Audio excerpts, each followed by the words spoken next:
para kiai tidak berani menyampaikan kebenaran apa yang sudah ada di kitab Ihya Ulumuddin, yakni apa? Tentang bahayanya tipu daya Ba'alawi, ya kan? Itu yang pertama.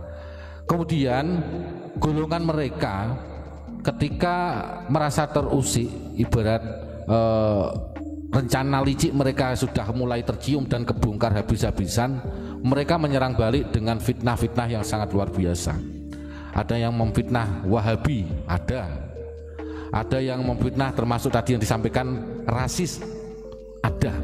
Dan justru yang rasis itu dari golongan mereka. Karena apa? Kita orang Indonesia, orang Nusantara dari dulu tidak pernah membeda-bedakan.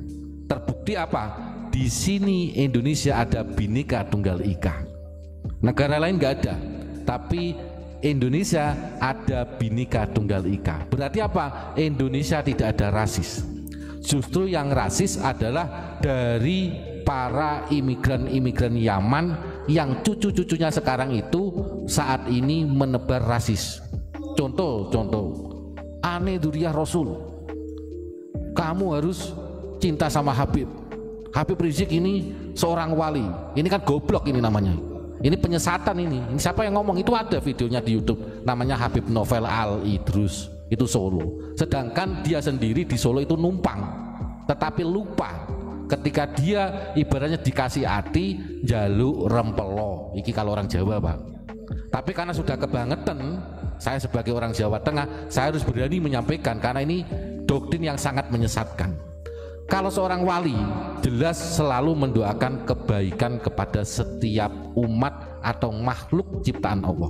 Itu salah satunya. Lah kan bisa dilihat, wong doanya saja itu semua jelek kok, ya kan? Bahkan ingin menghancurkan negara Indonesia, selalu melawan pemerintah. Kok dianggap wali? Ini sekolahnya di mana? Indonesia, tanah Jawa ini sudah gudangnya wali, bro. Betul Pak Imron? Hampir setiap desa ini banyak walinya. Tetapi karena doktrin-doktrin mereka itu ingin menenggelamkan termasuk Wali Songo, Duriyah kerajaan, bahkan sampai ke ulama-ulama Nusantara. Contohnya, mohon maaf, di area makam Sunan Bonang, ya kan, dulu tidak ada makam namanya Habib Al-Jufri, Al-Kaf atau Al-Siapa. Tapi pada saat ini kita kecolongan di area makam Sunan Bonang, di situ ada banyak makam Habib-Habib. Sedangkan Duriyah Wali Songo, Duriyah kerajaan, saking takzimnya saja tidak berani meminta dimakamkan di lokasi area makam Sunan Bonang. Betul Pak Imron? Nah, ini kalau tidak kelakuan orang-orang Yahudi gak mungkin. Kalau orang Nusantara pasti ada namanya tata krama dan etika. Tetapi pada saat ini Nusantara sudah cerdas semua, termasuk mereka bahkan ibaratnya ada doktrin kalau tidak mencintai Habib kafir. Ini doktrin sesat, nggak masuk surga macam-macam. Lah ini kan doktrin-doktrin yang menyesatkan. Ulama-ulama Nusantara ditenggelamkan gara-gara kitab dirubah oleh Wahabi. Mereka akhirnya merubah sejarah para wali, sejarah kerajaan, bahkan sejarah NU dan sejarah Jatman. Berdirinya Jatman Torekoh itu pendirinya adalah Kiai-Kiai Qadiriyah wa Naqsabandiyah. Sejarah Jatman dirubah, sejarah NU mau dirubah, bahkan di tubuh PBNU sendiri banyak Habib-Habib yang sudah menyusup di organisasi NU. Sedangkan muasis NU itu tidak ada yang namanya Habib. Bahkan mereka membuat tandingan 1926 berdirilah NU tanggal 31 Januari, maka 1928 mereka membuat tandingan, ya kan, yang didukung oleh Belanda pada saat itu, yakni namanya Robitoh Alawiyah. Sekarang ada doktrin antara kiai dan Habib tidak bisa dipisahkan dari dulu. Ketemunya di mana? Mereka justru malah memisahkan diri. Tapi pada saat ini mereka menyusup, mulai ranting, ya kan, MBC, PCNU, PBNU sampai PBNU, ya kan. Ada yang muhtasar posisinya macam-macam. Ini NU mau dihancurkan oleh orang-orang tersebut. Kita pada saat ini harus sadar dan berani menyampaikan kebenaran, karena ini kaitannya keselamatan negara kesatuan Republik Indonesia. Mereka sudah berani terang-terangan menghina para kiai, menenggelamkan para pahlawan, para alim ulama, dan bahkan mengakui Indonesia milik Tarim, Jawa milik Tarim. Ini kan kurang ajar Pak Imron. Kalau dibahas ini memang sampai pagi sampai subuh pun tidak akan pernah selesai Pak Imron. Nah gimana Pak Imron? Ini terspesial buat Kang Ridwan. Setuju ndak kalau Indonesia atau khususnya Pulau Jawa ini miliknya Tarim? Tolong Kang Ridwan 212 jawab di kolom chat.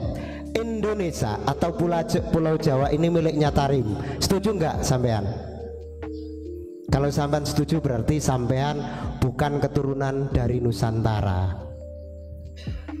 Berarti sampean sendiri punya etikat untuk menenggelamkan daripada leluhur panjenengan sendiri. Jangan-jangan nanti Ki Ageng Grebek diganti juga namanya. Ini yang sudah terjadi, seperti Ki Ageng Penanggungan diganti. Kenapa kita diam? Nah ini tolong Kang Ridwan kalau masih station dijawab di kolom chat ini. Setuju ndak kalau Indonesia atau Pulau Jawa ini diakui miliknya Tarim? Dijawab. Jangan bisa mengkritisi, tapi saya juga bisa mengkritisi daripada apa yang Anda lakukan. Artinya apa? Kita berusaha jangan sampai leluhur kita ditenggelamkan oleh orang-orang yang mempunyai kepentingan untuk merusak daripada Indonesia ini. Kalau jenengan nggak berani jawab, berarti jenengan mengakui bahwasannya Indonesia miliknya Tarim ini salah, Jawa ini miliknya Tarim salah. Kalau jenengan nggak berani jawab. Kalau berani jawab, hebat. Berarti Anda bukan orang Nusantara, nggak pantas pakai KTP yang berlogokan Pancasila. Harusnya Anda tinggal di Yaman yang kedudukannya Tarim. Terima kasih. Ya, Pak Imron semangat sekali nih. Semoga beliau selalu diberikan kesehatan. Amin. Selain itu Pak Imron, ada doktrin lagi bahwasanya mereka menyampaikan bahwasanya Indonesia Wali Songo dari Yaman. Kenapa? Sekitar 2 tahun yang lalu kalau nggak salah, saya masih ingat di Sunan Ampel, karena di situ mengundang Habib ya. Beliau menyampaikan, Habib tersebut itu menyampaikan bahwasanya Sunan Ampel ini dari Yaman. Makanya sekarang termasuk kejadian di area makam Eyang Sunan Bonang ini, Habib-habib itu sudah berani, sudah tidak punya etika, berani dimakamkan di area Sunan Bonang. Ini bisa dicek yang jenengan sering ziarah Wali Songo, kalau di Tuban monggo ziarah ke makamnya Sunan Bonang. Di situ ada makam-makam Habib, sudah banyak di situ. Nah ini kami sebagai Dzurriyyah Wali Songo, kalau bisa secepatnya dibongkar itu makam Habib-habib, kurang ajar itu. Ya mungkin terima kasih, saya agak terima kasih. Ya nanti biar disambung lagi Pak. Masih lagi ya tuh ya Allah.